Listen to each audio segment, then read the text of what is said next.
ಕೆಂಡ ಸಂಪಿಗೆ ನಮ್ಮ ಕೆಂಡ ಸಂಪಿಗೆ. ಓಹ್ ಒನ್ಸ್ ಅಗೇನ್ ನಿನ್ ಮುಖ ನೋಡ್ಬಾರ್ದು ಅಂತ ಎಷ್ಟು ಅನ್ಕೊಂಡ್ರು ಬೆಳಿಗ್ಗೆ ಮೂಡ್ ಹಾಳು ಮಾಡೋದಕ್ಕೆ ಬಂದ್ಬಿಡ್ತೀಯ. ಪಾಪ ಬೇಡ ಬೇಡ ಅಂದ್ರೂ ನಿನ್ ಕಾಲೇ ಹೇಳ್ಕೊಂಡು ಬಂದ್ಬಿಡುತ್ತೇನೋ.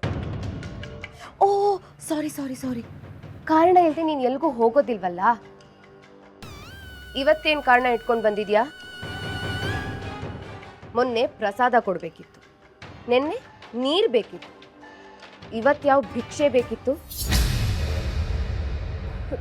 ಮೇಡಮ್, ಕಾರ್ಪೊರೇಟರ್ ಸರ್ ಹತ್ರ ಸ್ವಲ್ಪ ಮಾತಾಡಬೇಕಾಗಿತ್ತು. ಒಬ್ಬ ಕಾರ್ಪೊರೇಟರ್ ಬರೀ ನಿನ್ ಸಮಸ್ಯೆನ ಕೇಳೋದಕ್ಕೆ ನಿನ್ ಮನೆ ಕೆಲ್ಸದವ್ರು ಅಂತ ಅನ್ಕೊಂಡಿದ್ಯಾ? ನಿನ್ನಂತ ಸಾವಿರಾರು ಜನರ ಸಮಸ್ಯೆ ಕೇಳೋದಿರುತ್ತೆ. ಪಾಪ ಸಾಧು ಮನುಷ್ಯ ಅಂತ ಗೊತ್ತಾಗ್ತಿದ್ದ ಹಾಗೆ ಆ ಸಮಸ್ಯೆ ಈ ಸಮಸ್ಯೆ ಅಂತ ಸುಳ್ಳು ಹೇಳ್ಕೊಂಡು ದುಡ್ಡು ಕೇಳೋದಕ್ಕೆ ಬಂದ್ಬಿಡ್ತೀರಾ ಅಲ್ವಾ? ಅಮ್ಮಂಗ್ ಹುಷಾರಿಲ್ಲ ಅಂತಾನು ಹೇಳ್ತೀರಾ, ಅಪ್ಪ ಸತ್ತೋದ ಅಂತಾನು ಹೇಳ್ತೀರಾ. ಮೇಡಮ್ ಸಾಕು ನಿಲ್ಸಿ. ನಾನಿಲ್ಲಿ ಬಂದು ದೊಡ್ಡ ತಪ್ಪು ಮಾಡಿದೆ ಅಂತ ನನಗೆ ಅರ್ಥ ಆಯ್ತು. ಕ್ಷಮಿಸಿ, ನನಗೆ ಯಾವ ಸಹಾಯನೂ ಬೇಡ. ಹಾಗೆ ಒಂದು ಮಾತು, ಸುಳ್ಳು ಹೇಳಿ ಬದುಕೋ ಅಂತ ದಿನ ನನಗೆ ಬಂದಿಲ್ಲ, ಮುಂದೆ ಬರೋದು ಇಲ್ಲ. ಬರ್ತೀನಿ, ಕ್ಷಮಿಸಿ, ಇನ್ಯಾವತ್ತೂ ಇಲ್ಲಿಗೆ ಬರಲ್ಲ.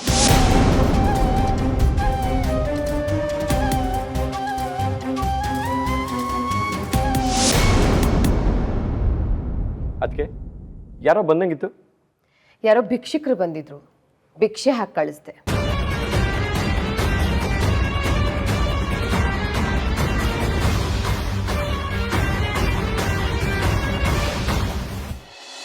ಅಕ್ಕ, ದುಡ್ಡೆಲ್ಲಾದರೂ ಅಡ್ಜಸ್ಟ್ ಆಯ್ತೇನೆ? ಆಗತ್ತೆ ಕಣೆ, ಶಿವಣ್ಣನಿಗೆ ಹೇಳಿದ್ದೀನಿ, ಮತ್ತು ಒಂದಿಷ್ಟು ನನ್ನ ಹತ್ರನೂ ಕೇಳಿದ್ದೀನಿ. ಆಗತ್ತೆ ಅಂತ ಹೇಳಿದ್ದಾರೆ. ನೀನು ಅದ್ರ ಬಗ್ಗೆ ಯೋಚನೆ ಮಾಡಬೇಡ. ಕಾಲೇಜ್ಗೆ ಹೋಗು.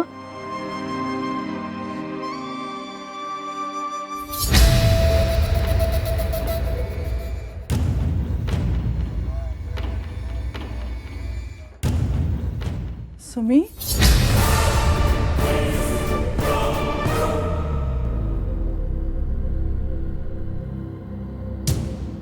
ಸುಮಿ, ಕೇಳಿ ಶಾನೆ ದುಃಖ ಅಥವಾ ಎಂಥ ಕೆಲಸ ಮಾಡ್ಕೊಂಡ್ಬಿಟ್ಟ ರಾಮಯ್ಯ.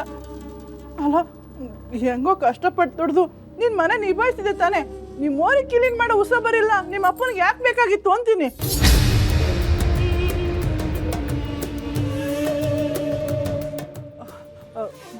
ನಾನಿರುವಾಗ ನೀನೇನೋ ಚಿಂತೆ ಮಾಡಬೇಡ. ನಿಮ್ಮ ಅಪ್ಪಂಗೇನೂ ಆಗಲ್ಲಮ್ಮ, ಹುಷಾರಾಗ್ಬಿಡ್ತಾರೆ ಬೇಗ. ಅಲ್ಲ ಕಣೆ ಸುಮಿ, ನಾನು ಇಂಥವು ಏನು ಹೇಳಿದ್ದೆ? ನೀನು ನನ್ನ ಮಗಳಿದ್ದಂಗೆ ಅಂತ ಹೇಳಿದ್ನೋ ಇಲ್ಲೋ? ಅಲ್ಲ, ನಿಮ್ಮ ಅಪ್ಪನ ಆಪರೇಷನ್ ಖರ್ಚಿಗೆ ಯಾಕೆ ನೀನು ನನ್ನ ಹತ್ರ ದುಡ್ಡು ಕೇಳಿಲ್ಲ? ಕೇಳಿದ್ರೆ ಕೊಡಲ್ಲ ಅಂತಿದ್ನಾ? ಓ, ನಿಮ್ಮ ತಂಗಿ ಕಾಲೇಜಿಗೆ ಫೀಸ್ ಕಟ್ಟೋದಕ್ಕೆ ದುಡ್ಡು ಇಸ್ಕೊಂಡಿದ್ದೀನಿ, ಮತ್ತೆ ಹೆಂಗೆ ಕೇಳೋದು ಅಂತನಾ? ಸುಮಿ, ನಿಮ್ಮ ಅಪ್ಪನ ಜೀವಕ್ಕಿಂತ ಹೆಚ್ಚಿದೇನೆ ಈ ದುಡ್ಡು. ಹಾಂ, ಬೀರಲ್ಲಿರೋದಕ್ಕಿಂತ ನಿಮ್ಮ ಅಪ್ಪನ ಉಳಿಸೋದಕ್ಕೆ ಖರ್ಚಾಗತ್ತೆ. ಸುಮಿ, ನಿಮ್ಮ ಅಪ್ಪ ನಿನ್ನ ಹತ್ರ ಹೇಳಿದಾನ ಇಲ್ಲೋ ಗೊತ್ತಿಲ್ಲ, ನಾನು ನಿಮ್ಮಪ್ಪ ನಿನ್ನೆ ನಿನ್ನ ಬಗ್ಗೆನೇ ಮಾತಾಡ್ಕೊಂಡ್ವಿ. ನೀವೀಗ ಹೊರಗಿನವ್ರಲ್ಲ ಕಣೆ, ನಮ್ಮ ಕುಟುಂಬದವರು. ನಮ್ಮ ಬೀಗರು ಕಷ್ಟದಲ್ಲಿರುವಾಗ ನಾನು ಅವ್ರಿಗೆ ಸಹಾಯ ಮಾಡದೇ ಇರ್ತೀನೇನು?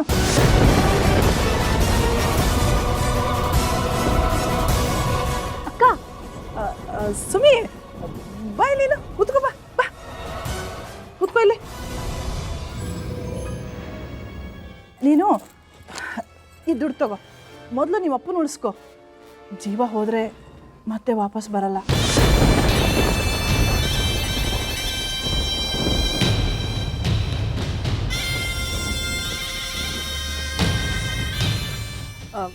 ಸುಮಿ, ನಿನ್ನನ್ನು ನನ್ನ ಮನೆ ಸೊಸೆ ಮಾಡ್ಕೋಬೇಕು ಅಂತೀವ್ನಿ. ನನ್ನ ಮಗನ್ನ ಮದುವೆ ಮಾಡ್ಕೊಳ್ಳೋಕ್ಕೆ ನಿನಗೆ ಒಪ್ಪಿಗೆ ಐತಾ ಸುಮ್ಮಿ? ಮೊದಲು ನಿಮ್ಮ ಅಪ್ಪನ ಉಳಿಸ್ಕೊ. ಜೀವ ಹೋದರೆ ಮತ್ತೆ ವಾಪಸ್ ಬರಲ್ಲ. ಸುಮಿ, ನಿನ್ನನ್ನು ನನ್ನ ಮನೆ ಸೊಸೆ ಮಾಡ್ಕೋಬೇಕು ಅಂತೀವ್ನಿ. ನನ್ನ ಮಗನ್ನ ಮದುವೆ ಮಾಡ್ಕೊಳ್ಳೋಕ್ಕೆ ನಿನಗೆ ಒಪ್ಪಿಗೆ ಐತಾ ಸುಮ್ಮಿ?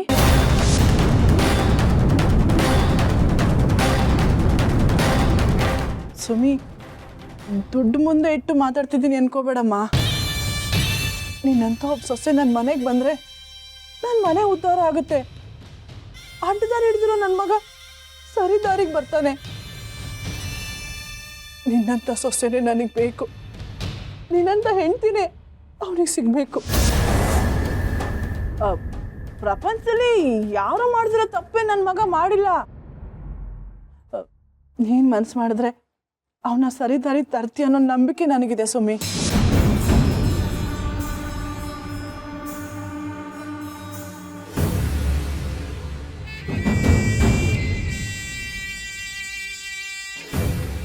ಇದರಿಂದ ನಿನ್ನ ಮನೆ ಸಮಸ್ಯೆನೂ ತೀರುತ್ತೆ, ನನ್ನ ಮಗನೂ ಸರಿ ಹೋಗ್ತಾನೆ. ಸುಮಿ, ಯೋಚನೆ ಮಾಡಿ ಒಂದು ಒಳ್ಳೆ ನಿರ್ಧಾರ ತಗೊಳಮ್ಮ. ಇನ್ನು ಎಷ್ಟು ದುಡ್ಡು ಬೇಕಾದ್ರೂ ಕೇಳು. ಅಂದರೆ ನಿಮ್ಮ ಅಪ್ಪನ ಆಪರೇಷನ್ ಖರ್ಚಿಗೆ ಎಷ್ಟು ಲಕ್ಷ ಖರ್ಚಾದರೂ ಪರವಾಗಿಲ್ಲ, ನಾನು ಕೊಡ್ತೀನಿ. ಲಕ್ಷ ಆದರೂ ಸರಿ, ಸಂಕೋಚ ಪಟ್ಕೊಳ್ದೆ ಕೇಳು. ಬರ್ತೀನಮ್ಮ ಸುಮಿ.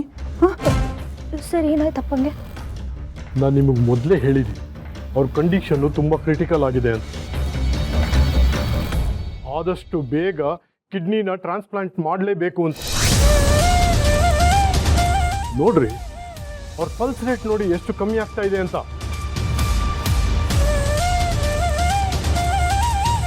ಹಣದ ವ್ಯವಸ್ಥೆ ಆಗಿದ್ರೆ ಆಪರೇಷನ್ ಬೇಗ ಮಾಡ್ಬೋದು. ಸುಮಿ, ನಿಮ್ಮ ಅಪ್ಪನ ಜೀವಕ್ಕಿಂತ ಹೆಚ್ಚಿದೇನೆ ಈ ದುಡ್ಡು. ಮೊದಲು ನಿಮ್ಮ ಅಪ್ಪನ ಉಳಿಸ್ಕೊ. ಜೀವ ಹೋದ್ರೆ ಮತ್ತೆ ವಾಪಸ್ ಬರಲ್ಲ. ಡಾಕ್ಟರ್, ಆಪರೇಷನ್ ಶುರು ಮಾಡಿಬಿಡಿ. ಇದನ್ನ ಇಲ್ಲಿ ಕೊಡೋದಲ್ಲಮ್ಮ, ಕೌಂಟ್ರಲ್ಲಿ ಕೊಡಬೇಕು. ಅದೆಲ್ಲ ನನಗೆ ಗೊತ್ತಾಗಲ್ಲ ಡಾಕ್ಟರ್, ದಯವಿಟ್ಟು ನೀವೇ ತಗೊಳ್ಳಿ. ಸರಿ, ಇದನ್ನ ಕೌಂಟ್ರಲ್ಲಿ ಕಟ್ಬಿಡಿ. ನಾವು ಆಪರೇಷನ್ಗೆ ಪ್ರಿಪೇರ್ ಮಾಡ್ಕೊತೀವಿ. ಮುದ್ದಿನ ಮಗಳು ರಾಜ್ಕುಮಾರನ್ನೇ ಮದುವೆ ಆಗ್ತಾಳೆ. ಈ ಬಡವನ ಮಗಳು ರಾಜನ ಮನೆಯಲ್ಲಿ ರಾಣಿ ತರ ಇರ್ತಾಳೆ.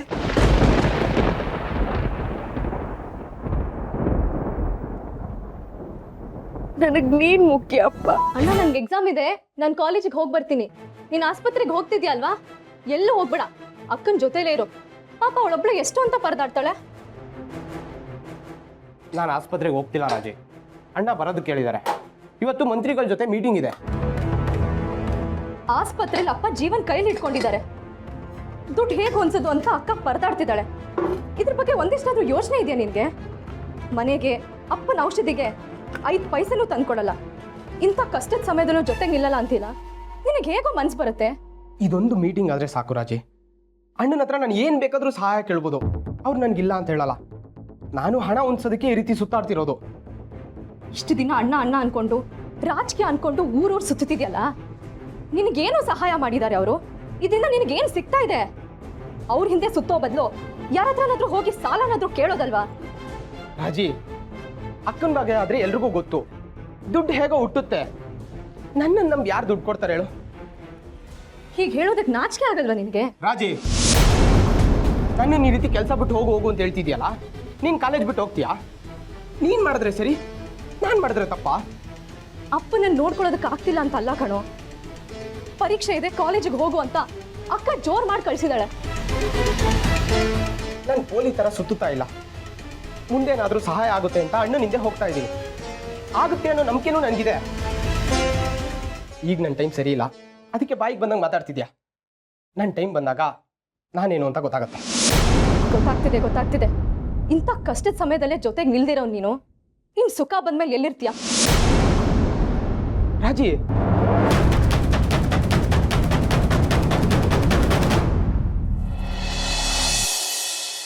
ನಿನ್ನ ಹತ್ರ ಸ್ವಲ್ಪ ಮಾತಾಡಬೇಕಿತ್ತು ಕಣ. ಹೇಳಮ್ಮ. ನಿತ್ಯ ಮನೆಗೆ ಬಂದಿದ್ಲಲ್ಲ, ಅವಳನ್ನ ನೀನು ಸರಿಯಾಗಿ ನೋಡ್ದ್ಯಾ? ನಿತ್ಯನಾ? ಹಾ. ಯಾವ ನಿತ್ಯ? ಇದೇನು ಹೀಗೆ ಕೇಳ್ತಿದ್ಯಾ? ಅಪ್ಪನ ಫ್ರೆಂಡು ಶಾಂತಾರಾಮ್ ಮಗಳು ನಿತ್ಯ. ಓ, ನಿತ್ಯನಾ? ಹಾ, ನೋಡಿದ್ದೀನಿ. ಅವಳ ಬಗ್ಗೆನೇ ನಿನ್ನ ಜೊತೆ ಮಾತಾಡಬೇಕಿತ್ತು ಕಣೋ. ಅಮ್ಮ, ನಂಗೆ ಮಂತ್ರಿಗಳ ಜೊತೆ ಒಂದು ಅರ್ಜೆಂಟ್ ಮೀಟಿಂಗ್ ಇದೆ, ನಾನು ಮುಗಿಸ್ಬಿಟ್ಟು ಬರ್ತೀನಿ, ಆಮೇಲೆ ಮಾತಾಡೋಣ. ಏಯ್, ದಿನ ಕೆಲಸ ಅಂತ ಹೊಟ್ಟೋಗ್ತೀಯಾ? ನಾನು ನಿನ್ನ ಹತ್ರ ಮಾತಾಡಲೇಬೇಕು. ಅಮ್ಮ, ನಾ ಮಂತ್ರಿಗಳನ್ನ ಭೇಟಿ ಮಾಡೋದು ತುಂಬಾನೇ ಮುಖ್ಯ. ನಾನು ಆಮೇಲೆ ಸಿಗ್ತೀನಿ. ಲೋ ತೀರ್ಥ, ಯಾಕೆ ಬಿಡಲ್ಲಪ್ಪ ನೀವು ಬಿಡಿ ನಮ್ಮ ರಾಮಾಯಣ ನೋಡಬೇಕಪ್ಪ ಏನು ಅಲ್ಲಿ ಮಾತಾಡೋ ಮಾತು ತೆಗಿರಿ ಇಲ್ಲಿ ನೋಡು ಸುಮ್ಮಿ ನೋಡಕ್ ಬಿಡ್ತೀಯಲ್ಲ ನಮ್ಮನ್ನ ಅಣ್ಣ ಅಣ್ಣ ದಯವಿಟ್ಟು ಗಲಾಟೆ ಮಾಡಬೇಡ ನಿನ್ ದಮ್ಮಯ್ಯ ಅಂತೀನಿ. ಸುಮ್ಮಿ ಅಪ್ಪ ಹೆಂಗಿದ್ದಾರೆ? ICUಲಿ ಇದಾರಕ್ಕ. ಅವ್ರ ಪರಿಸ್ಥಿತಿ ತುಂಬ ಗಂಭೀರವಾಗೈತೆ ಅಂತ ಹೇಳೋರು ಡಾಕ್ಟ್ರು. ಇನ್ನೇನು ನಾಳೆನೇ ಆಪ್ರೇಷನ್ನು. ಅಪ್ಪನ ನೋಡೋದಕ್ಕೆ ನನ್ನನ್ನೇ ಸರಿಯಾಗಿ ಒಳಗಡೆ ಬಿಡ್ತಿಲ್ಲಕ್ಕ. ಆಪ್ರೇಷನ್ ಆದಮೇಲೆ ನಿಮ್ಮೆಲ್ರಿಗೂ ನಾನೇ ಹೇಳ್ತೀನಿ, ಆವಾಗ ಒಬ್ಬೊಬ್ಬರಾಗೆ ಬಂದು ನೋಡ್ಕೊಂಡು ಹೋಗ್ಬೋದು. ಇಲ್ಲ ಸುಮ್ಮಿ, ನಿಮ್ಮ ಅಪ್ಪನ ನೆನೆಸ್ಕೊಂಡ್ರೆ ಕರಳು ಕಿತ್ ಬಂದಂಗಾಗುತ್ತೆ. ನಾವು ಹೋಗಕ್ಕಿಲ್ಲ. ಆಪರೇಷನ್ ಆದ್ಮೇಲೆ ಹೇಗೋ ಏನೋ ಗೊತ್ತಿಲ್ಲ ಕಣವ, ಒಬ್ಬೊಬ್ಬರಾಗಿ ನೋಡ್ಕೊಂಬತ್ತೀವಿ. ಬಿಡೋದಕ್ಕೆ ಹೇಳವ. ಆಗಲ್ಲ ಆಗಲ್ಲ ಯಾಕಾಗಲ್ಲ ಯಾಕಾಗಲ್ಲ ಅಂತ. ಮತ್ತು ನೀನು ಯಾಕೆ ಬರಕ್ಕೆ ಹೋದ್ಯೋ? ನಾ ಸಾಹೇಬ್ರ ಜೋಡಿ ಮಾತಾಡ್ತಿದ್ನಲ್ಲ. ಅಣ್ಣ ಹೇಳಿದ್ರಲ್ಲ ಅದಕ್ಕೆ ಬಂದೆ. ಅಲ್ಲಿ ಅಕ್ಕ ಒಬ್ಳೆ.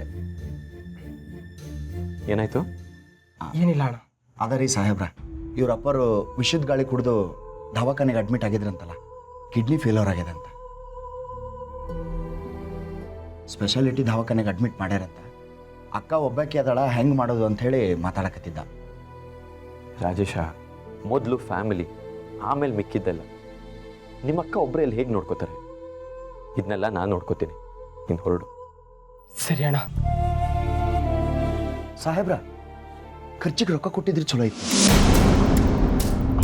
ಸರಿ ರೀ, ಹೊಂಡೋನು. ಮಂತ್ರಿಗಳು ಬರೋಕ್ಕೂ ಮುಂಚೆ ನಾವೇ ಅಲ್ಲಿರೋಣ. ಮೊದಲು ಕಾಲನಿ ಕಡೆ ಹೋಗೋಣ.